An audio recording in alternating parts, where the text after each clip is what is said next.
रुद्र एक भोला भाला सीधा साधा मध्यम वर्गीय परिवार से था।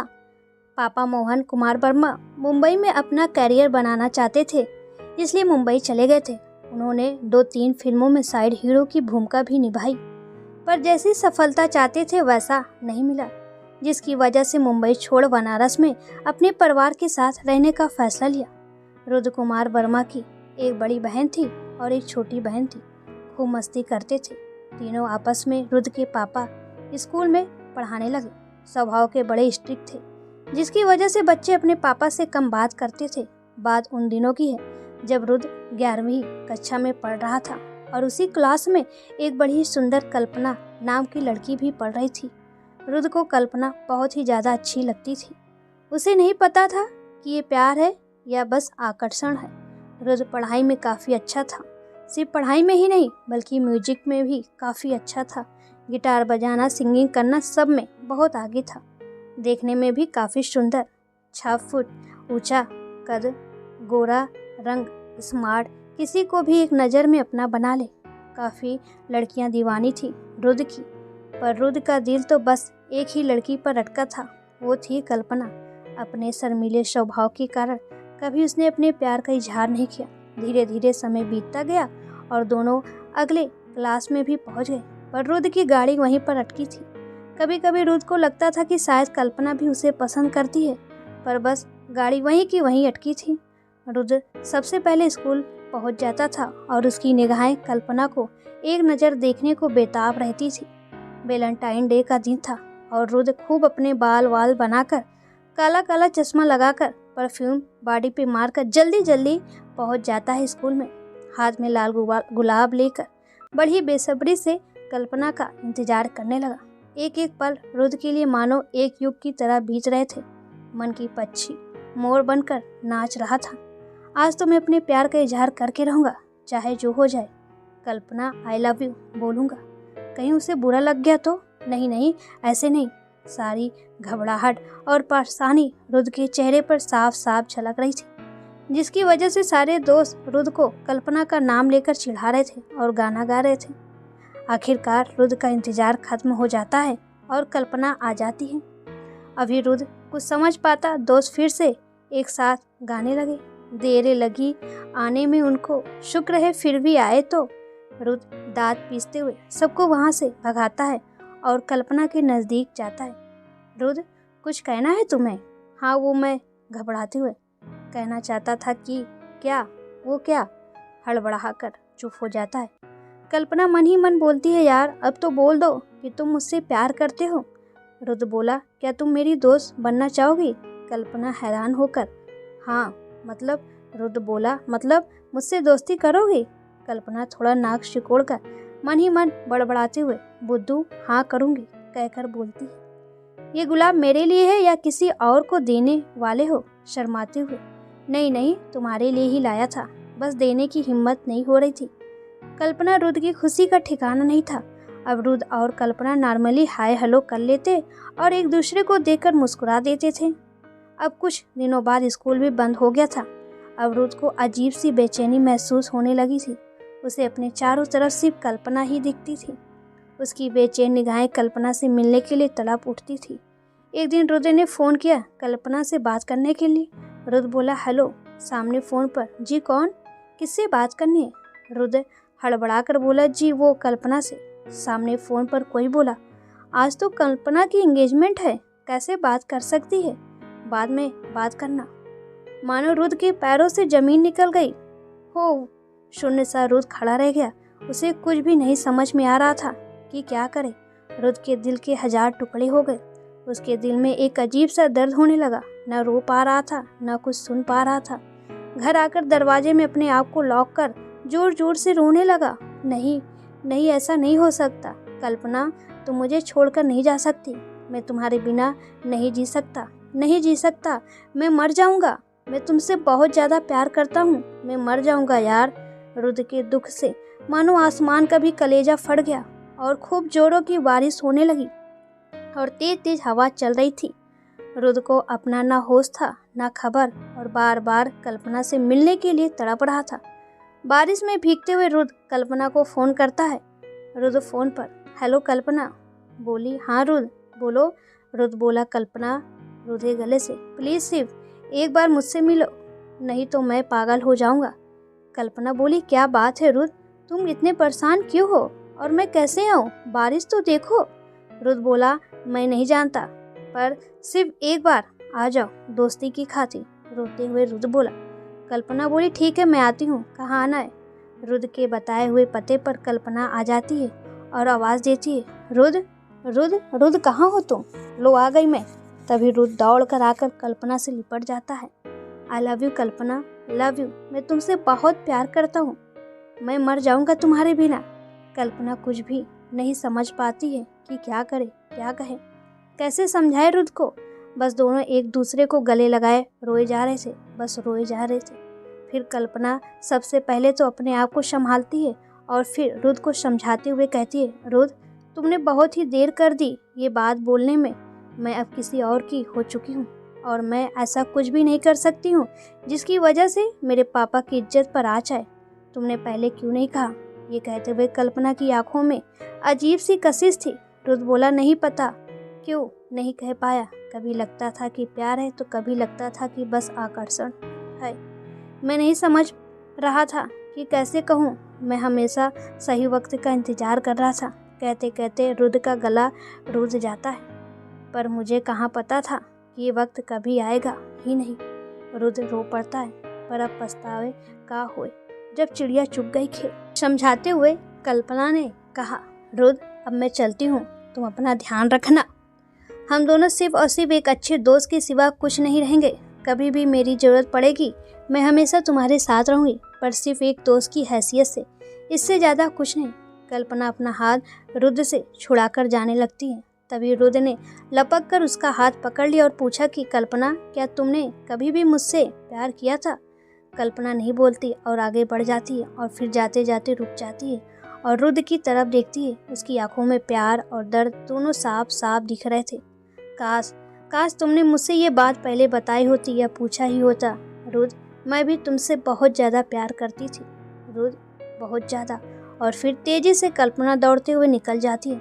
रुद्र भी घर वापस लौट आता है और कपड़े बदलकर सोने की कोशिश करता है, पर कहाँ से नींद आए। बहुत देर रात तक यूं ही करवटें बदलते बदलते रुद्र की आंख लग जाती है। सुबह बहनों की शोर और पापा की आवाज़ से रुद्र की आंख खुल जाती है और बाहर अपनी बालकनी में आकर बैठ जाता है और सोचता है कि मुझे कल्पना की ज़िंदगी में अब दखल नहीं देना चाहिए। दृढ़ निश्चय करके मैं अपना दिमाग पढ़ाई में लगाऊंगा। अभी कल्पना के ख्यालों से बाहर नहीं निकला था। रुद्र की पापा के कड़वे शब्दों ने उसे सपनों की दुनिया से निकालकर बाहर ला दिया। पापा बोले, अबे नालायक, कहाँ रहता है तू आजकल? दो बहनें शादी करने के योग हो गई हैं, कुछ करोगे या यूं ही इधर उधर घूमते फिरोगे? रुद्र बोला, हाँ पापा, वही तो मैं भी सोच रहा हूँ। हाँ सोचो बेटा, वरना कुछ नहीं कर पाओगे। रुद्र अब कॉलेज में आ गया था। पहले से भी स्मार्ट और खूबसूरत किसी भी लड़की को अपना दीवाना बना दे। कल्पना एक दिन रुद्र से मिलने पार्क में जाती है, पर इस बार वो अकेले नहीं थी, अपनी फ्रेंड गौरी को लेकर जाती है। रुद्र पहले से ही कल्पना का वेट कर रहा था। कल्पना एक लिफाफा रुद्र को पकड़ाया और बोली, रुद्र ये मेरी शादी का कार्ड है और तुम्हें आना है, नहीं आए तो अच्छा नहीं होगा। अरे हाँ, ये गौरी है मेरी बेस्ट फ्रेंड, इसके पापा मिलिट्री ऑफिसर हैं और उनकी पोस्टिंग यहाँ बनारस में हुई है, इसीलिए गौरी का एडमिशन यही तुम्हारे कॉलेज में हुआ है। मैंने सोचा तुमसे मिलवा दूँ। गौरी दार्जिलिंग की वादियों में पैदा हुई थी, बेहद खूबसूरत, एकदम से दूध की तरह उजली, बड़ी बड़ी आंखें, मॉडर्न लड़की थी, खुले मिजाज की हंसी मजाक करने वाली एकदम बिंदास लड़की थी। रुद्र और गौरी एक दूसरे से हाय हेलो करते हैं और एक दूसरे का फ़ोन नंबर भी ले लेते हैं। जिस दिन कल्पना की शादी थी, रुद्र और गौरी दोनों शादी में शामिल होते हैं। गौरी को कल्पना और रुद्र के बारे में पता था, इसीलिए वो बार बार रुद्र की तरफ हमदर्दी भरी नज़रों से देखती रहती थी।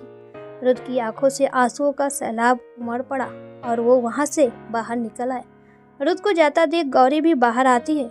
रुद्र रो रहा होता है, तभी महसूस हुआ कि कोई कंधे पर हाथ रखा है। मुड़कर देखता है तो गौरी खड़ी थी। रुद्र को न जाने क्या हुआ, गौरी के सीने से लगकर रोने लगी। गौरी कांप उठी, पूरे बदन में सरसराहट सी होने लगी। खुद को संभालते हुए बोली, रुद संभालो खुद को।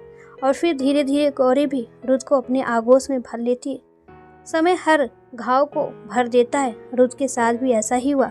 अब कॉलेज में रुद और गौरी के साथ साथ पढ़ते थे। रोज ही दोनों का मिलना होता था। गौरी खूब मस्ती करने वाली लड़की थी।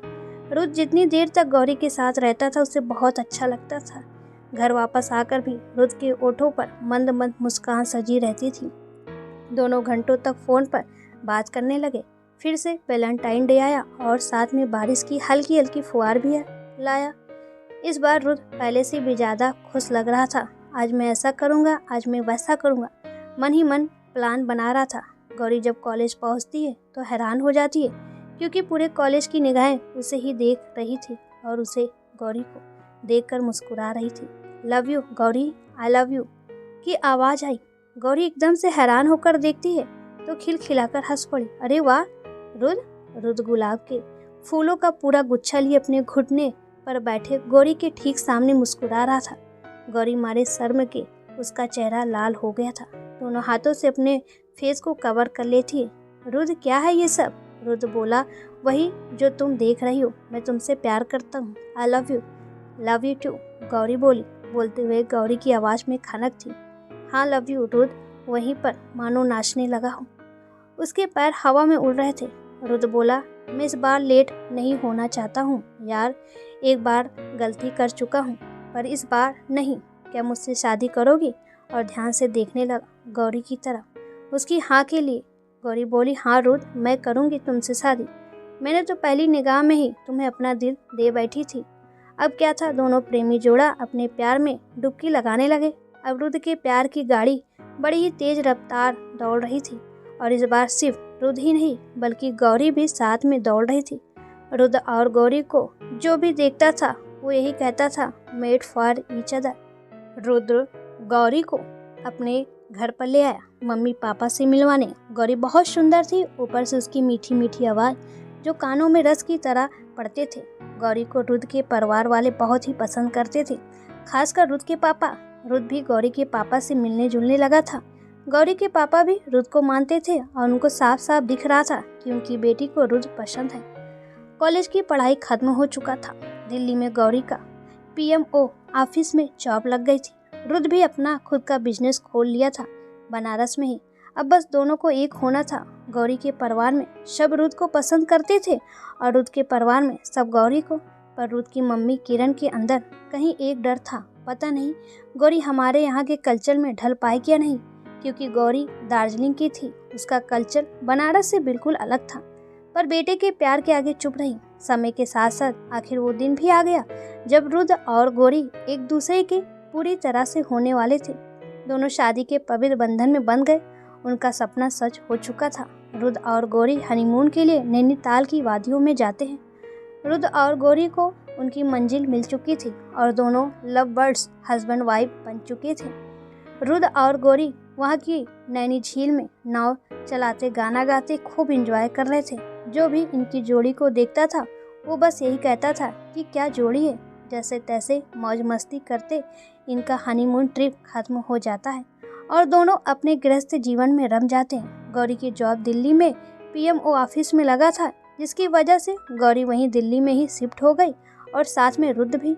दोनों में बड़ा अच्छा तालमेल था। गौरी सुबह उठती, दोनों पति पत्नी साथ मिलकर घर का काम करते और ऑफिस निकल जाते। पर वो कहते हैं ना, प्रेमी प्रेमिका बनना बड़ा आसान होता है, पर जब वही प्रेमी प्रेमिका पति पत्नी के रिश्ते में बनते हैं तो सारा प्यार धीरे धीरे हवा हो जाता है। गौरी और रुद के रिश्ते में भी कुछ ऐसा ही हुआ। एक दिन रुद के पापा का अचानक से हार्ट अटैक हो जाता है, जिससे उनकी मौत हो जाती है। मौत के बाद परिवार की सारी जिम्मेदारी रुद पर आ गई। रुद अपनी बहन और मम्मी को साथ दिल्ली में लेकर जाता है। गौरी भी काफ़ी खुश होती है कि अब हम सब साथ में रहेंगे। रुद की एक बड़ी खास बात थी, सुबह की पहली चाय और एक प्यार भरा किस करके अपनी पत्नी को उठाया करता था। अब मम्मी किरण जी को ये सब देखकर बुरा लगता था और सारा दिन रुद को समझाती रहती थी कि नालायक, क्या करता है तू? कभी तूने देखा है पापा को मेरे लिए चाय बनाते? रुद मुंह बिचका कर बोला, अरे मम्मी चुप करो ना, क्या हो गया? सारा दिन ऑफिस में काम करना पड़ता है, अगर मैं कुछ काम कर लेता हूँ तो कौन सा पहाड़ टूट पड़ा। रुद का जवाब देना बहन को खटकता और वो भी खूब लड़ती अपनी मम्मी के लिए, भाई से। सारा दिन थक हार कर गौरी जब वापस आती थी तो सारा काम पड़ा देखकर उसे मन ही मन गुस्सा आता था, पर सास और ननद को कैसे कुछ बोले, चुप रहती थी और घुस जाती किचन में खाना बनाने। पर गौरी काफ़ी गुस्से में रहती थी। सारा दिन ऑफिस में मत्था रगड़ कर आओ तो ये नहीं कि माँ बेटी कोई काम ही कर ले, पर नहीं, मन ही मन खूब कोसती और बड़बड़ाती हुई खाना बना लेती और बोलती, रुद अब मैं कुछ भी नहीं करूँगी, मम्मी जी को बोलो खुद ही आकर खाना खा ले। रुद बड़े प्यार से गौरी के माथे पर टपक रहा पसीना पोंछता और कहता, मैं हूँ ना, परेशान न हो। गौरी के ओठों पर प्यार भरी छोटी सी मुस्कान बिखर जाती थी। अब जब रुद खाना खिलाता था और बर्तन धुलता तो फिर से मम्मी को बुरा लगता था।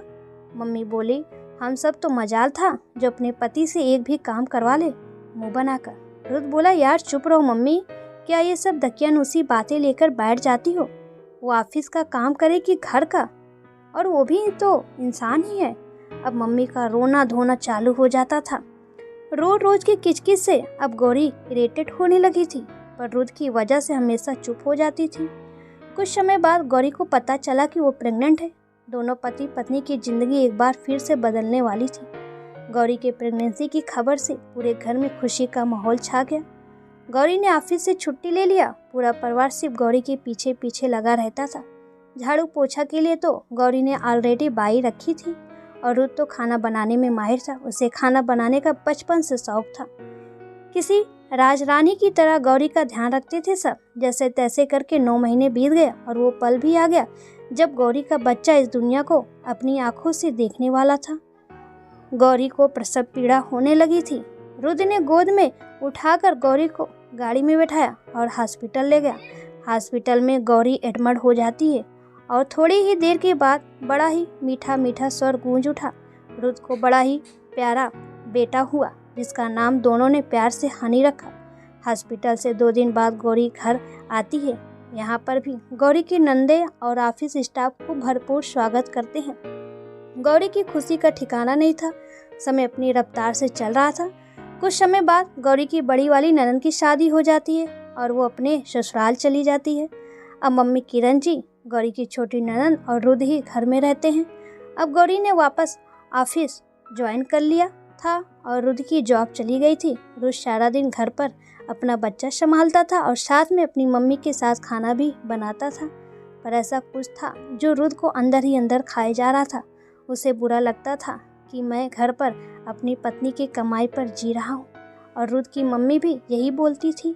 गौरी जब भी घर वापस आती किसी न किसी बात को लेकर घर में सास बहू में थोड़ा मोड़ा मनमुटाव हो जाता था और धीरे धीरे ये छोटा सा मनमुटाव बड़ा रूप ले रही थी। रुद की मम्मी को लगता था कि मेरा बेटा घर का काम क्यों करे, और गौरी को लगता था कि मैं ऑफिस का काम करूं कि घर का। थकी हारी गौरी घर आती तो अपने बेटे को बाहों में लेकर चूमने लगती और उसके साथ खेलने लगती थी। ये सब बातें न सास को अच्छी लगती न गौरी की ननद को। रुद बेचारा अपने रिश्तों के ताने बाने पिस रहा था। उसके मन को न पत्नी समझ पा रही थी न माँ बहन। रुद के सब्र का बांध अब धीरे धीरे टूट रहा था और दोनों पति पत्नी के रिश्ते में दरार आने लगी थी। जो एक दूसरे के प्यार में 24 घंटे डूबे रहते थे वो अब एक दूसरे से बात भी कम ही करते थे। गौरी को ऐसा लगता था कि रुद अब उससे प्यार नहीं करता और रुद को लगता था कि गौरी मुझे अपने से नीचे समझती है। हर दिन घर में झगड़े होते रहते थे। एक दिन नॉर्मल झगड़ा प्रचंड रूप ले लिया। गौरी घर आई ऑफिस से तो देखती है कि मम्मी जी पड़ोस में गई हैं और ननद घर में बेड पर लेटकर फ़ोन पर बात कर रही है। रुद कहीं बाहर गया था अपने बच्चों को लेकर। गौरी को तो अब क्या कहना, गुस्से से पूरा चेहरा तमतमाया हुआ लाल लाल आंखें करके बड़बड़ाते हुए किचन में जाती है और खाना बनाने लगती है। और खाना बनाते समय कहती है, हद है, सारा दिन ऑफिस से सर खपा के आने पर मजाल है जो घर में सुकून मिल जाए। ये लोग खाना भी नहीं बना पा रही हैं। रोते हुए गौरी बोली। अब गौरी की ननद को भी भयंकर गुस्सा आ जाता है। गौरी की ननद पूर्वी बोली, हाँ हाँ, जो बोलना है ना भाभी मुंह पर बोलिए, आप छोड़ दीजिए ना काम, जब मेरा मन होगा तब बनाऊंगी। अब बहू और बेटी की आवाज़ सुनकर किरण जी भी आ जाती हैं और गौरी पर बरस पड़ी। किरण जी बोली, कौन सा रोज रोज तुम्हें काम करना पड़ता है, मेरा बेटा ही तो करता है, वगैरह वगैरह। गौरी बोली, आपका बेटा करेगा क्या, नौकरी तो मैं करती हूँ, मेरे पैसे से आपका घर चलता है, मैंने अपने बल पर घर खरीदा है, आपकी बेटी की औकात नहीं थी घर खरीदने की। फिर तो घर में भूचाल आ गया। तीनों की आवाज़ें बाहर तक सुनाई दे रही थी। रुद्र कब आया वापस किसी को भी पता नहीं चला और चुपचाप खड़ा हो सारी बातें सुन रहा था और धारा बह रही थी उसकी आंखों से आंसुओं की। किरण जी मारे गुस्से में तुरंत घर छोड़ने का फैसला ले लेती है और अपना और अपनी बेटी का सारा सामान पैक करने लगी। गौरी भी अपने बच्चे को रुद्र की गोद से छीनकर गाड़ी खुद ड्राइव करते हुए अपने पापा के पास चली जाती है। रुद्र कुछ नहीं समझ पा रहा था कि क्या करे। मम्मी और पूर्वी भी रुद्र को जी भर के ताने देती है, जो रूह के गुलाम, जा कहीं डूब मर, और आज के बाद यही समझ लेना कि तेरी माँ और बहन भी बाप की तरह मर गए। रुद्र अपना सर पकड़कर जोर जोर से रोने लगा, मानो उसका दिमाग शून्य पड़ गया था। रुद्र अपने घर के दरवाजे पर घुटनों के बल बैठकर सर पकड़कर रो रहा था। उसे कुछ भी नहीं समझ आ रहा था कि अपनी मम्मी को समझाए या फिर अपनी पत्नी को। थोड़ी देर तक रुद्र यूं ही रोता रहा। गौरी के साथ बिताया हुआ हर एक पल उसे याद आने लगा, और फिर उसका बेटा हनी भी तो है जो गौरी अपने साथ ले गई। अचानक से जैसे ही उसे हनी की याद आई, वैसे ही रुद्र भी दौड़ पड़ा हनी हनी की आवाज़ देते हुए। पर बहुत देर हो चुकी थी, गौरी काफ़ी दूर जा चुकी थी। रुद्र बार बार गौरी को फ़ोन करता रहा पर कोई जवाब नहीं। मम्मी और पूर्वी को फ़ोन करता तो भी कोई फ़ोन नहीं उठाता। अपने दोनों हाथों से अपने मुंह को कवर कर बच्चों की तरह बिलक बिलक कर रो रहा था रुद्र, पर ना तो कोई उसके आंसू पोंछने वाला था और ना ही उसके हालात कोई देखने वाला था। धीरे धीरे 2 दिन बीत चुके थे। अब रुद्र को लगा कि गौरी का गुस्सा शांत हो गया होगा और पहुंच गया गौरी को लेने। वहां पहुंचता है तो गौरी के पापा और भाई गौरी से मिलने से मना कर दिए। पापा बोले, शर्म नहीं आती, किस मुंह से आया है तू। रुद्र बोला, प्लीज़ पापा, मुझे सिर्फ एक बार गौरी से मिलना है। भाई सूरज बोला, पर गौरी तुझसे नहीं मिलना चाहती। रुद्र बोला, पर मैं गौरी से बिना मिले जाऊंगा नहीं, जिसको जो करना है कर लो। फिर तो बात हाथापाई तक पहुंच गई। आखिरकार गौरी को भी आना ही पड़ा रुद्र से मिलने। गौरी बोली, बंद करो अपना नाटक और चले जाओ यहाँ से, मुझे तुमसे कोई बात नहीं करनी। रुद्र बोला, पर गौरी, मैं तुम्हारे और हनी के बिना नहीं जी सकता, मेरे साथ चलो नहीं तो मैं मर जाऊंगा। गौरी बोली, प्लीज़ मुझे अब तुम्हारे साथ नहीं रहना है, बस। रुद्र बोला, और हमारा बेटा? गौरी बोली, वो तो मैं तुम्हें कतई नहीं दूंगी, और अब मुझे तुमसे डाइवोर्स चाहिए। इतना सुनते ही मानो रुद्र के कानों पर एक साथ कई हथौड़े चलने लगे। एकदम स्तंभ हो शून्य सा उसके पैर जमीन में गड़ गए थे। क्या क्या कहा तुमने? हकलाकर, तुम मुझे तलाक देना चाहती हो? गौरी बोली, हाँ। रुद्र बोला, नहीं गौरी, मैं तुमसे प्यार करता हूँ, कैसे जीऊँगा मैं तुम्हारे बिना। गौरी बोली, मुझे नहीं पता, बस अब निकलो यहाँ से। रुद्र के पैर भी ठीक से नहीं पड़ रहे थे, जमीन पर लड़खड़ा रहे थे। वहीं गौरी के दरवाजे पर बैठकर रुद्र जोर जोर से रो रहा था, पर उसका दर्द गौरी के दिल तक नहीं पहुँच पा रहा था। आखिरकार रुद्र निराश होकर वापस आ गया। घर आकर अपने बेड पर लेट गया और एक टक पंखे को घूर रहा था और सोच रहा था कि ये सब क्या हो गया और क्यों हो गया, मैं कितना गलत हूँ और कहाँ गलत हूँ। रुद्र ना ही कुछ सोच पा रहा था और ना ही कुछ कह पा रहा था। अचानक से उठा और क्या सूझा, उसने जहर खा लिया। अब तो थोड़ी ही देर में उसकी हालत खराब हो गई और वो बेहोश हो गया। गौरी को भी महसूस हुआ कि इन सब में रुद्र की तो कोई गलती ही नहीं थी, पर मैंने उसके साथ क्यों गलत किया। ये सोचकर वो रुद्र को बार बार फ़ोन करने लगी, पर रुद्र का फ़ोन कहाँ से उठता। गौरी को बेचैनी महसूस होने लगी और वो अपने बेटे को लेकर वापस अपने घर की तरफ चल दी। घर आकर जल्दी जल्दी भागकर अंदर देखती है तो जोर से चीख पड़ी, रुद्र उठो। रुद्र को झकझोरते हुए, प्लीज़ उठो। गौरी भी रो रही थी, माफ़ कर दो रुद्र, यार उठो। रुद्र चिल्लाकर रो रही थी। सॉरी। गौरी की रोने की आवाज़ सुन सारे पड़ोसी आ गए और हॉस्पिटल ले गए रुद्र को। डॉक्टर बोले, रुद्र की हालत गंभीर है, अभी मैं कुछ नहीं कह सकता। गौरी बोली, सर प्लीज़ मेरे रुद्र को ठीक कर दीजिए। रुद्र का इलाज शुरू हो चुका था। बाहर गौरी बेटे को लेकर रोए जा रही थी। कुछ देर बाद गौरी की मम्मी पापा भी आ गए हॉस्पिटल में। डॉक्टर बोले अगर रुद्र को होश नहीं आता तो शायद हम नहीं बचा पाएंगे। अब गौरी को सिर्फ भगवान का रास्ता दिखा। हर हॉस्पिटल में ही माता रानी की मूर्ति थी। गौरी वहीं पर बैठकर बस अपना आंचल फैलाकर रो रही थी और अपने पति की जिंदगी की भीख मांग रही थी। धीरे धीरे 3 दिन बीत गए और रुद्र अपने बेटे हनी का नाम लेकर उठा तो देखा वहीं पर उसके बगल में ही हनी खेल रहा था। रुद्र की खुशी का ठिकाना नहीं था और मारे खुशी से हनी को चूमने लगा। तभी पीछे से आवाज़ आई, सारा प्यार बेटे को ही दोगे कि पत्नी को भी? रुद्र ने देखा तो गौरी बदहवास सी खड़ी मुस्कुरा रही थी। झट से रुद्र से लिपट गई और माफ़ी मांगने लगी। Sorry, I am sorry. Gauri और रुद्र एक दूसरे से लिपट कर रो रहे थे और एक दूसरे से माफ़ी मांग रहे थे।